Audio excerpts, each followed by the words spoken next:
Fala pessoal que acompanha o canal do Farina, Suelen Bonfim, comentarista aqui de São Paulo, e eu vim falar das quartas de final do Campeonato Paulista. Antes disso, um recadinho. Este vídeo e o canal são um oferecimento de System Frio. Precisando de câmaras frias? É com a System Frio. Qualidade e conhecimento.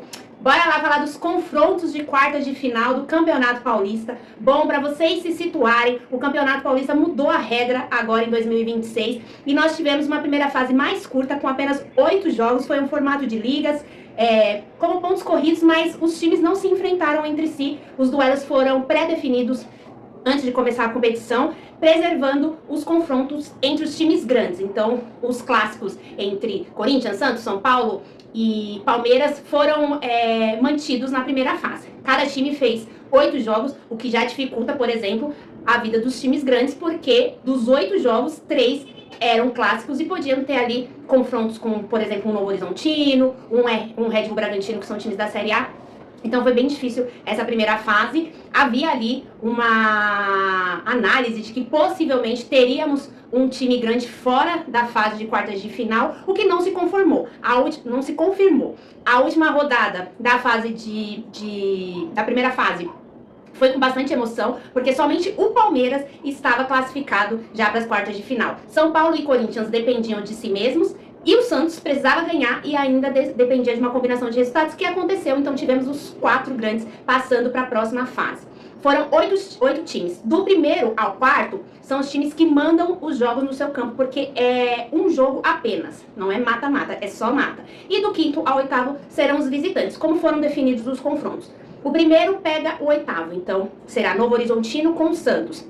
O segundo pega o sétimo, Palmeiras e Capivariano, uma grande surpresa aí nessa fase de quartas de final. O terceiro pega o sexto, Red Bull Bragantino contra o São Paulo. E o quarto enfrenta o quinto colocado, Portuguesa e Corinthians. Somente o Palmeiras, dos times grandes, fará esse confronto na própria casa. Todos os outros 3 serão visitantes. Então eu vou trazer os confrontos para vocês por ordem cronológica, que acontecerão os jogos no próximo final de semana. O primeiro jogo será entre Red Bull Bragantino e São Paulo, será às 18h30 na casa do Red Bull Bragantino, o que é um grande problema para o São Paulo, porque desde que o Red Bull mudou de nome, né, deixou de ser Bragantino e virou Red Bull Bragantino, o São Paulo não ganha dele jogando em Bragança.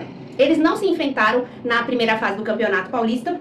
E o Red Bull Bragantino é o único time invicto no Campeonato Paulista até agora. Foram 4 vitórias e 4 empates. Então o São Paulo tem aí uma missão muito difícil, porque é um confronto com um time de Série A, é um confronto com um time que dá muito trabalho para o São Paulo. Nos últimos 10 jogos, o Bragantino ganhou 3, o São Paulo ganhou 3, foram 4 empates. Só que tem esse dado do São Paulo não conseguir ganhar do Bragantino jogando fora de casa, o que é uma vantagem para o Red Bull Bragantino, que terá o mando do jogo. Então, para o São Paulo é um time que está se encaixando aí nesse ano de 2026, tem feito alguns bons jogos, teve de principal o retorno de jogadores importantes, principalmente do centroavante Caleri, que fez muita falta na temporada de 2025. Caleri, que é um centroavante de área mesmo, um cara que dá muito trabalho para as defesas adversárias, e o Caleri é fazedor nato de gol, então é um ponto aí positivo do São Paulo. O Red Bull Bragantino, por sua vez, acabou perdendo ali um dos seus principais jogadores ao longo desse Campeonato Paulista, o John, mas ainda assim é um time muito forte,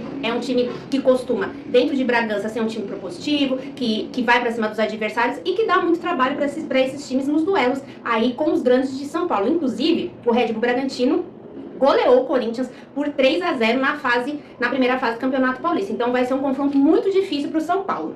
O próximo jogo será Palmeiras e Capivariano, que acontecerá no sábado, às 20h30. Aí esse daqui é tido como o jogo mais fácil dessa fase. O Palmeiras, que apesar de não ter conseguido ficar em primeiro lugar na campanha geral, ele ficou empatado ali com o Red Bull Bragantino, só nos critérios de desempate que ele ficou em segundo lugar, mas fez uma campanha razoável, ganhou dos seus principais rivais ali no Campeonato Paulista, mas não é um time que tá fazendo um jogo tão fluido assim. Inclusive, é uma das críticas que existe em cima do Abel, porque o Palmeiras é um time que tem boas peças, tem bons jogadores, mas não fez nenhum jogo espetacular. E o Palmeiras perdeu de 4-0 para o Novo Horizontino, jogando em Novo Horizonte na primeira fase do Campeonato Paulista. Foi a pior goleada que o Palmeiras sofreu na era do Abel Ferreira. Então, assim, foi uma fase consistente que o Palmeiras fez, essa primeira fase, né? Fez os pontos que tinha que fazer, mas ainda não apresentou um futebol muito vistoso. O Palmeiras tem aí um reforço de muito peso para essa fase de final do Campeonato Paulista, que é o Arias, que já apareceu no bid, já pode estrear nesse próximo jogo contra o Capivariano. E aí vamos ver se o Abel Ferreira já vai colocar o Arias ali para ajudar. O Arias pode jogar mais centralizado, ele puxa um pouco também pro lado direito, é um jogador muito versátil, é um jogador que bate bem de fora da área, é um jogador que tem drible. O Arias vai acrescentar muito para esse time do Palmeiras e possivelmente faça essa estreia nesse jogo contra o Capivariano.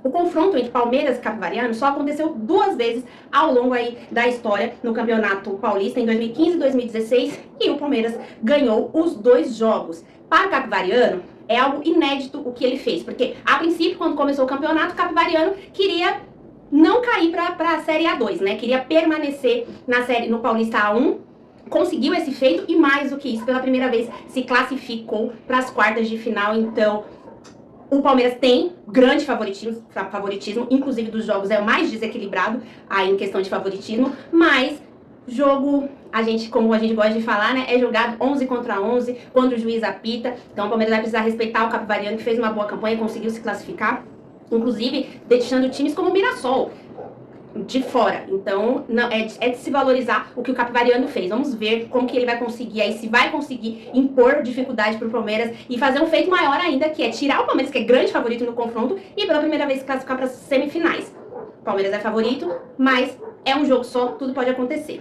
O terceiro confronto vai acontecer no domingo entre Novo Horizontino e Santos. E aqui, dos times grandes, é o jogo mais difícil pro time grande. Eu acho que é muito difícil para o Santos esse jogo contra o Novo Horizontino. Inclusive, o Santos não vence em Novo Horizonte há 34 anos. Foram 15 confrontos de lá para cá. O Santos não consegue vencer o Novo Horizontino jogando na casa do Novo Horizontino, que vai ser, assim como o Red Bull Bragantino diante do São Paulo, é um trunfo para o Novo Horizontino diante do Santos, porque o Santos não consegue ganhar lá, e aí o Novo Horizontino vai ter a seu favor estar na torcida. É uma cidade pequena, então estádio mais acanhado. O Novo Horizontino foi o líder do Campeonato Paulista na primeira fase, como eu disse, goleou o Palmeiras com 4-0 e é um time que está aí há 2 anos batendo na trave para subir para a Série A do Campeonato Brasileiro. Então é um time que dá muita dificuldade. Inclusive, Santos e Novo Horizontino se enfrentaram em 2024 na Série B. Então, são times que se conhecem aí, mas é uma disputa muito difícil para o Santos, que tem a seu favor o retorno, né, da sua estrela maior, Neymar Júnior. Está completamente recuperado da cirurgia que fez no joelho, vai estar à disposição, provavelmente vai jogar já como titular. Ele que foi poupado no jogo do Campeonato Brasileiro que teve na semana passada, porque o Santos enfrentou o Atlético Paranaense no campo sintético, então ele já estava pronto para voltar, mas não foi a campo, e aí voltou ali no final de semana contra o Velo Clube. Vai ser um jogo em que o Santos não é favorito, mas é um jogo só, tem totais condições. O Santos que está aí tentando fortalecer o time. O Vojvoda ganhou alguns reforços aqui em 2026, principalmente conta com um ataque que pode ter Neymar, Rony e Gabigol. Então vamos ver como que o Vojvoda vai conseguir enfrentar o Novo Horizontino, que é um adversário dificílimo, principalmente se a gente olhar o histórico de confronto dos times. E por último, e só mais uma observação desse jogo de Novo Horizontino e Santos, foram os únicos times que estão nessas quartas de final que se enfrentaram na primeira fase. O Santos ganhou por 2-1, mas este jogo foi na Vila Belmiro. As quartas de final acontecerão na casa do Novo Horizontino. E por último, não menos importante, teremos o confronto entre Portuguesa e Corinthians. A Portuguesa aí, que conseguiu fazer esse feito, assim como o Capivariano, tinha o intuito primeiro de não cair, né, para a Série A2, Portuguesa que tem passado por muitas dificuldades, mas tem se restabelecido nos últimos anos, está conseguindo se reerguer, principalmente depois de ter se tornado uma SAF, e fez uma boa campanha nessa primeira fase do Campeonato Paulista. A Portuguesa terminou à frente tanto de Corinthians, São Paulo e Santos. Ela ficou ali em 4º lugar, o último time que garantiu a disputa em casa nas quartas de final. Então o Corinthians vai jogar com a Portuguesa no Canindé. O Corinthians não vai ter o mando de campo. Eles não se enfrentaram na primeira fase. E nos últimos 5 jogos, pensando em Campeonato Paulista, o Corinthians venceu 3 jogos e empatou 2. Então o Corinthians, ele tem aí uma vantagem diante da Portuguesa, mesmo jogando com o mando de campo da Portuguesa. No Campeonato Paulista do ano passado, eles empataram um jogo de 2-2, mas o jogo foi no Pacaembu. É um jogo que Diferente de Red Bull Bragantino e São Paulo, Novo Horizontino e Santos, acredito que o Corinthians tem uma leve vantagem diante da Portuguesa, ainda que na classificação o Corinthians tenha ficado atrás da Portuguesa. O Corinthians tem mais opções, inclusive o técnico da Portuguesa falou sobre isso, sobre o Corinthians ter opções para rodar elenco, opções de mais qualidade na hora de precisar fazer as substituições. Só que o Corinthians, dos 8 times que vão jogar essa fase de quartas de final no próximo final de semana, foi o único time que jogou na quarta-feira. O Corinthians precisou pagar um jogo que estava atrasado da segunda rodada do Campeonato Brasileiro, quando o Corinthians deveria fazer esse jogo, mas foi jogar contra o Flamengo na Supercopa do Rei. Então o Corinthians não vai chegar descansado. O Corinthians jogou na quinta-feira, viajou até o Paraná, foi com força máxima pro Paraná, com aquilo que o Dorival Júnior tinha à disposição. Basicamente ele colocou força máxima ali. Se a gente pensar no último time, no que ele tem repetido de escalação, Carrilho e André estavam no banco.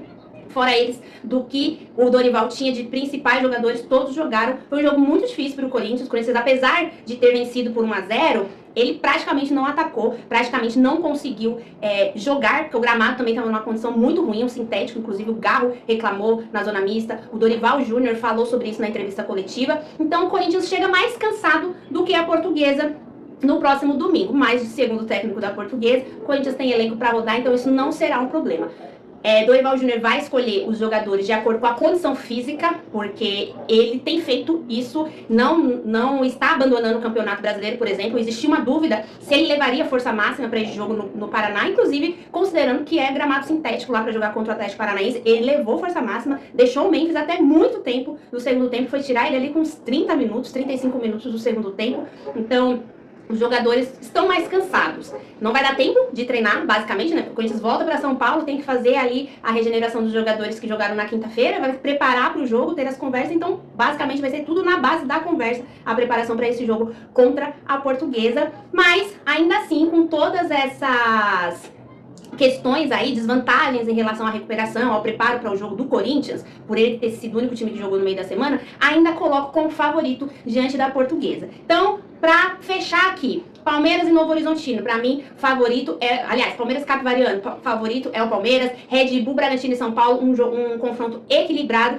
e o Bragantino tem um leve favoritismo por jogar em casa por conta do histórico. Novo Horizontino e Santos, aí eu já inverto. O favoritismo pra mim é do Novo Horizontino, ainda mais considerando o histórico.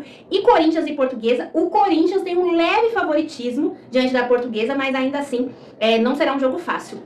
Pra mim, jogo fácil mesmo, apesar de considerar que dentro de campo nunca é fácil, é Palmeiras e Capivariano, que inclusive se o Capivariano passar do Palmeiras para semifinais, vai ser considerado uma zebra. Vamos ver aí o que vai acontecer neste Campeonato Paulista e quem avança para as semifinais, que serão disputadas aí no próximo final de semana também em jogo único. É isso, pessoal, eu vejo vocês na próxima. Deixem seu like, curtam o conteúdo e se inscrevam aqui no canal do Farina. Até mais!